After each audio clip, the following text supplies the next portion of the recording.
बहुत सावधानी से चलना पड़ेगा, पैर फिसलने पे हम नीचे जाके गिरेंगे सीधा।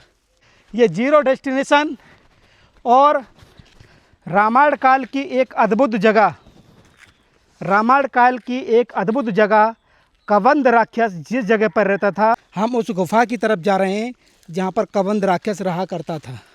ये जो स्थान है ये प्रभु श्री राम की राम गमन मार्ग, ये बहुत ही दुर्लभ स्थान है। धीरे धीरे आना, बहुत मेहनत करनी पड़ रही है। ये कर्नाटक का एक साधारण सा गांव, और इस साधारण से गांव में हम खोज कर लाए हैं एक बहुत ही ज़बरदस्त रामायणकालीन स्थान। आखिरकार हम उस गुफा तक पहुंच चुके हैं जहां पर कबंध इस पहाड़ी के अंदर उसने अपना घर बनाया हुआ था।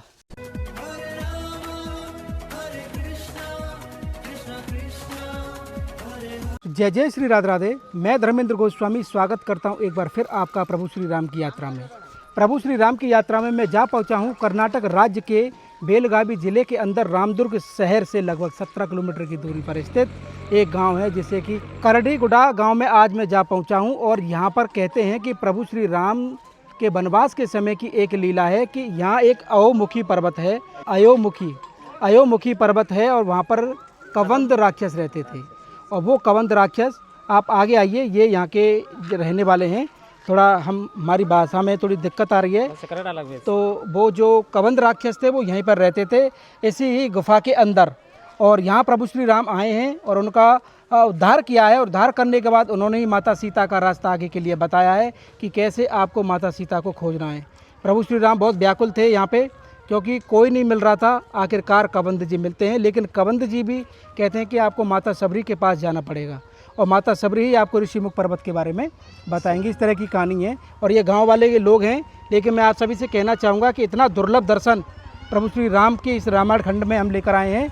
आपसे निवेदन है कि आप हमारी इस वीडियो को दुनिया के किस कोने से देख रहे हैं, भारत के किस शहर किस गांव से देख रहे हैं, कमेंट करके ज़रूर बताइए। मेरे साथ में ये गांव वासी जितने लोग हैं यहाँ पर दिखाई दे रहे हैं, और इन्हीं के गांव में वो अद्भुत स्थान है जो कि आप देख रहे हैं। आप पे हिंदी आती है?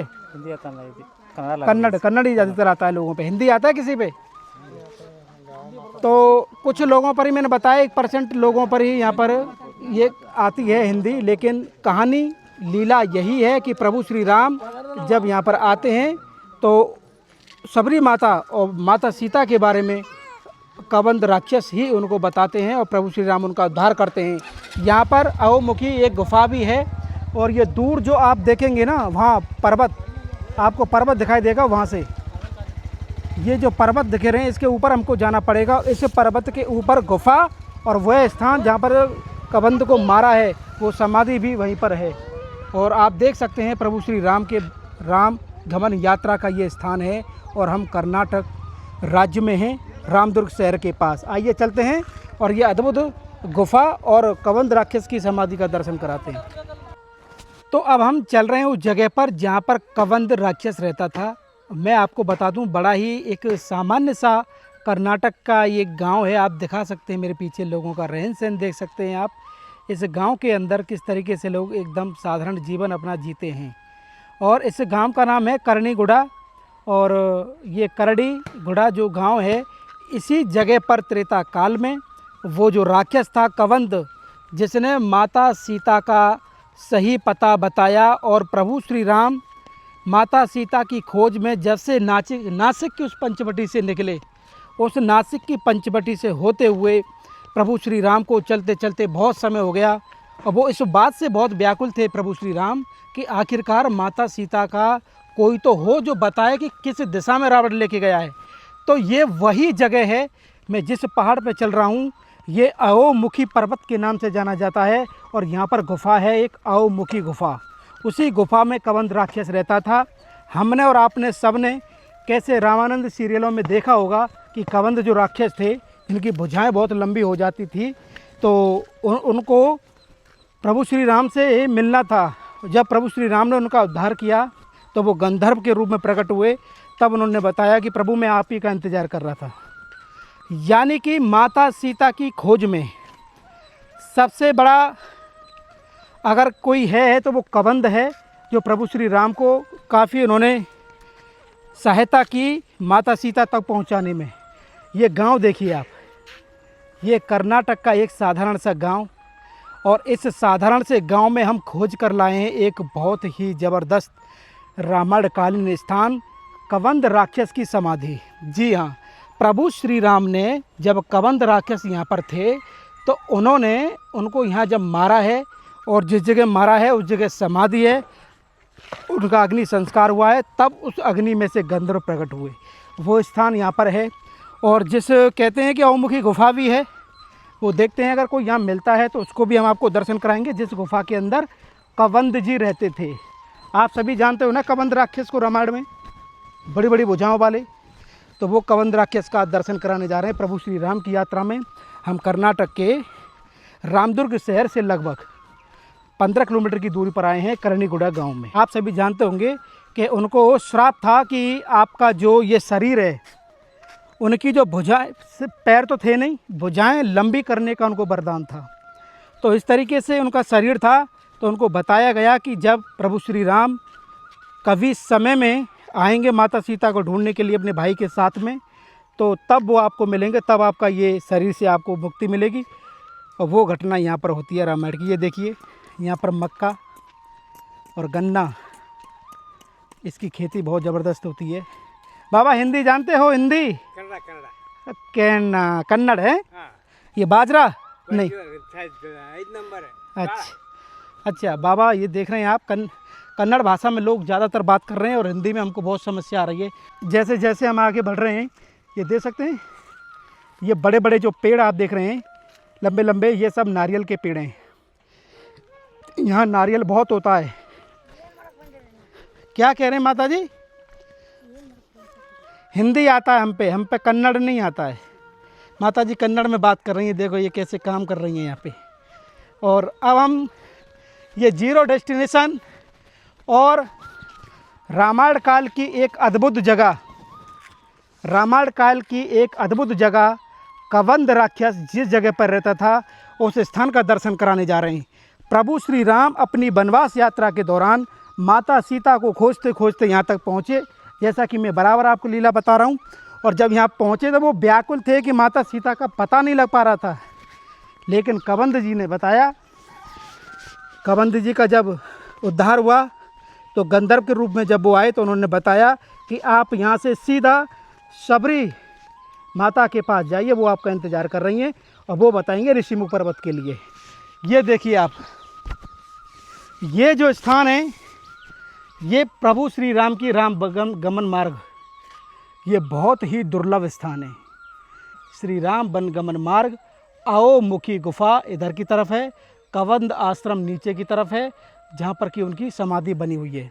अब मैं आपको बताऊं, अब हम ऊपर की तरफ चलेंगे। कहते हैं कि प्रभु श्री राम जब यहाँ पर आए थे तो उन्होंने एक शिव की स्थापना की थी यहाँ पर, यानी पूजा के लिए।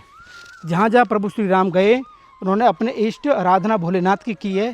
तो कहते हैं उसी समय का यहाँ पर एक शिवलिंग है, उसका हम दर्शन आपको कराने जा रहे हैं इस पहाड़ के ऊपर।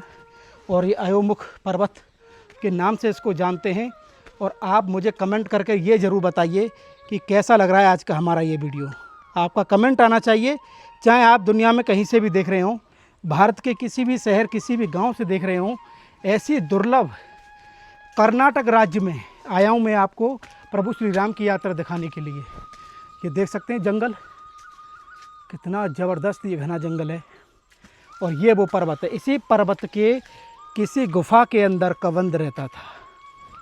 वो कबंध राक्षस इन्हीं पर्वतों के बीच रहता था। और गुफा के आसपास कोई भी नहीं आता था, क्योंकि कबंध का राक्षस का आप सभी जानते हैं 10-10 किलोमीटर तक खींच के ले आता था हाथों से। इतना उसका यहाँ पे डर था। लेकिन भगवान श्री राम आते हैं और उसका उद्धार करते हैं। ये देखिए, जैसा कि मैं बता रहा था आपको कि इस मंदिर में जब आप दर्शन करोगे, यहाँ भोलेनाथ का बहुत ही अद्भुत एक शिवलिंग है, जिसका दर्शन आप कर सकते हैं। ये देखिए, यहाँ प्रभु श्री राम ने त्रेता काल में आराधना की थी। कहते हैं इस पर्वत पे ये विराजमान हैं। महादेव और प्रभु श्री राम के समय के ये लिंग बताया जाता है, शिवलिंग। और ये काफ़ी ऊंची हाइट पर ये है। अब आप पूरा करनीगुड़ा जो गांव है उसका दर्शन कर सकते हैं यहाँ से, क्योंकि इसी स्थान पर रहता था वो कबंध राक्षस, जिसका आज हम आपको दर्शन कराने के लिए लाए हैं। अब इस शिवलिंग का दर्शन करने के बाद अब हम चलते हैं वह स्थान जहाँ पर कबंध राक्षस को प्रभु श्री राम ने मारा। आइए चलते हैं। और उनका अंतिम स्थल है ये, मृत्यु स्थल कबंध राक्षस का।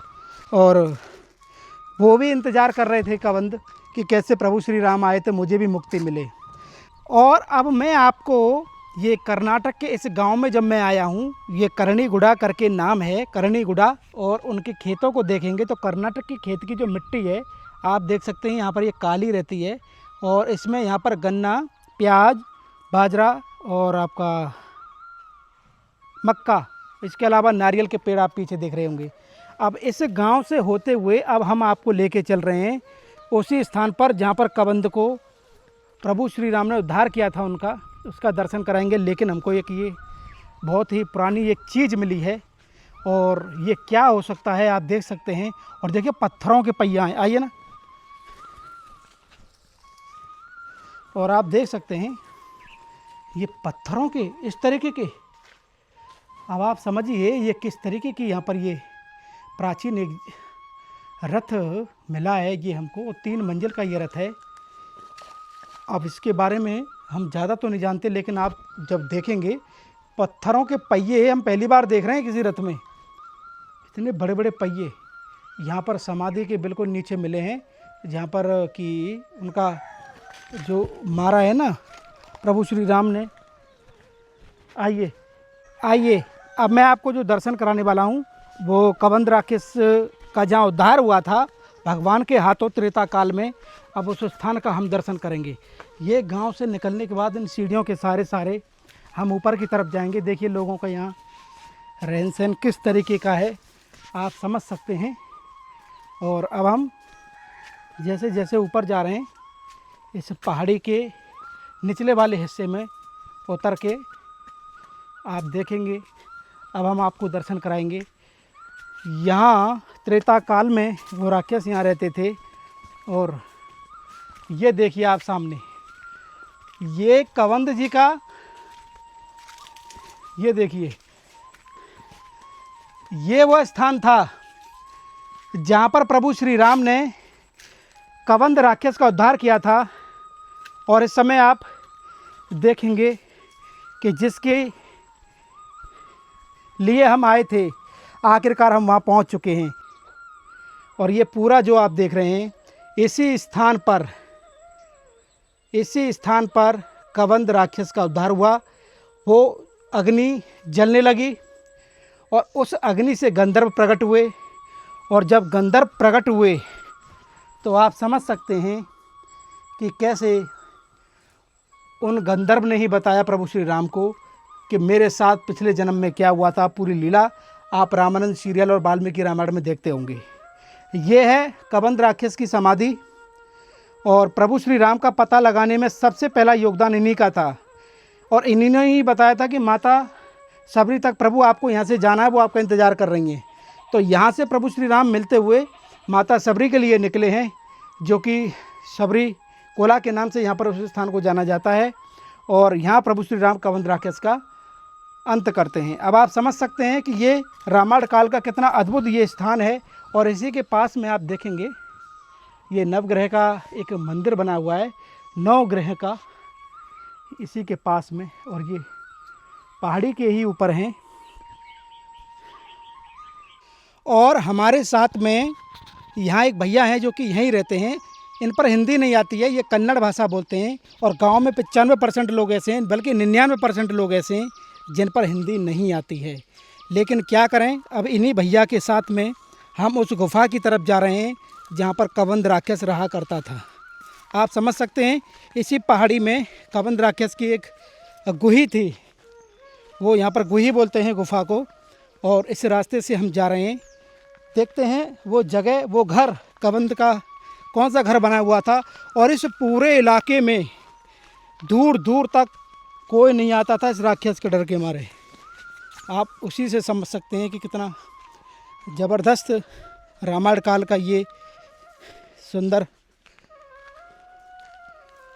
आप आगे की तरफ आइए और ये देखिए ऊपर पहाड़ देख सकते हैं आप। और इसी पहाड़ी के नीचे नीचे भैया के सारे हम चल रहे हैं। और इस जंगल के अंदर हम कर्नाटक में जब से आए हैं एक चीज़ हमने देखी है कि पहाड़ी इलाका बहुत है यहाँ, काफ़ी पहाड़ी इलाका है। और पहाड़ की तलहटी में गांव, इस तरीके का भूगोल है कर्नाटक की धरती का। और हम धीरे धीरे आगे बढ़ रहे हैं। आइए, थोड़ा दूर है। अच्छा, इसके ऊपर है, ऊपर महल है। अच्छा, वो वाली गुफा है। और ऐसे ही चढ़ना है आराम आराम से, धीरे धीरे पैर जमा के। और ये देखना पड़ेगा, आप समझ सकते हैं बहुत ही दुर्लभ, कहें तो बहुत ही दुर्लभ। बहुत सावधानी से चलना पड़ेगा, पैर फिसलने पे हम नीचे जाके गिरेंगे सीधा, जो कि हम नहीं चाहते ऐसा हो। आइए आगे की तरफ। कितना दूर है भाई?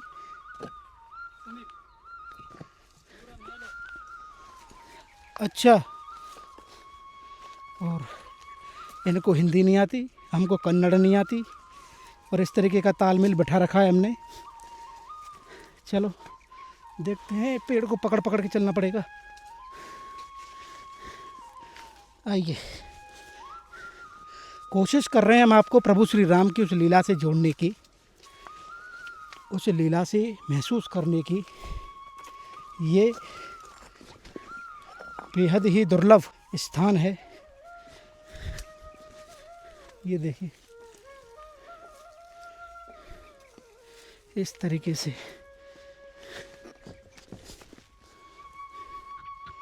आगे की तरफ।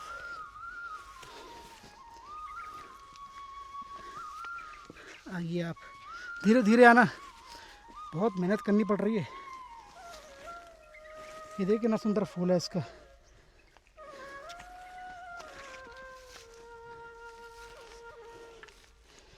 यहाँ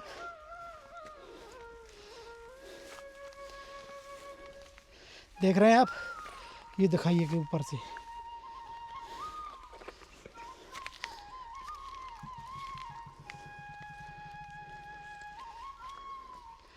और यहाँ बहुत कम लोग आते जाते हैं, मैं आपको बताना चाहता हूँ। आना जाना बहुत कम लोगों का रहता है यहाँ। और कहते हैं किसी भूकंप के कारण वो गुफा थोड़ा ढक भी गई थी।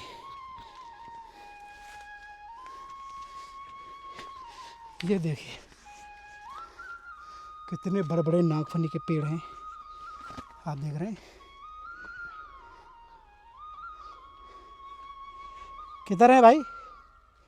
पीछे आगे इसके पीछे।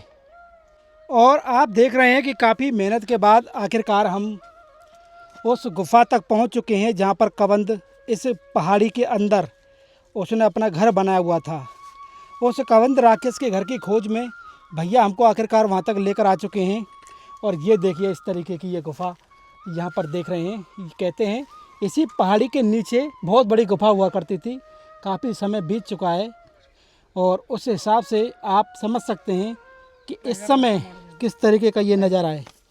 और हम और ये देख रहे हैं आप, ये कितना ज़बरदस्त ये स्थान है इस गुफा का, क्योंकि हम आपको इस समय दिखा पा रहे हैं। मेरे चारों तरफ देखेंगे, हम एक ढलान पर हैं और ढलान में देखिए कितना ऊपर हम यहाँ चढ़ के आए हैं। और इसी रास्ते से नीचे से हम ऊपर की तरफ आए हैं और तब जाके हमको ये गुफा मिली है। और इसमें रहते थे कबंध जी। और प्रभु श्री राम का जब यहाँ आना हुआ तब उस लीला का साक्षात्कार हम सब ने किया।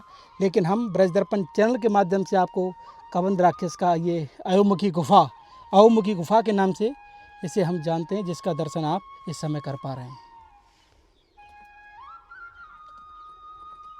तो कैसा लगा आज का हमारा ये आनंद, आज का हमारा ये दुर्लभ स्थान और कबंध राक्षस का वध स्थल? आप मुझे कमेंट करके, शेयर करके और इस चैनल को ज़्यादा से ज़्यादा सब्सक्राइब करके ज़रूर बताएं। प्रभु श्री राम की यात्रा में कबंध राक्षस की समाधि से आप सभी को प्यार भरा राधे राधे।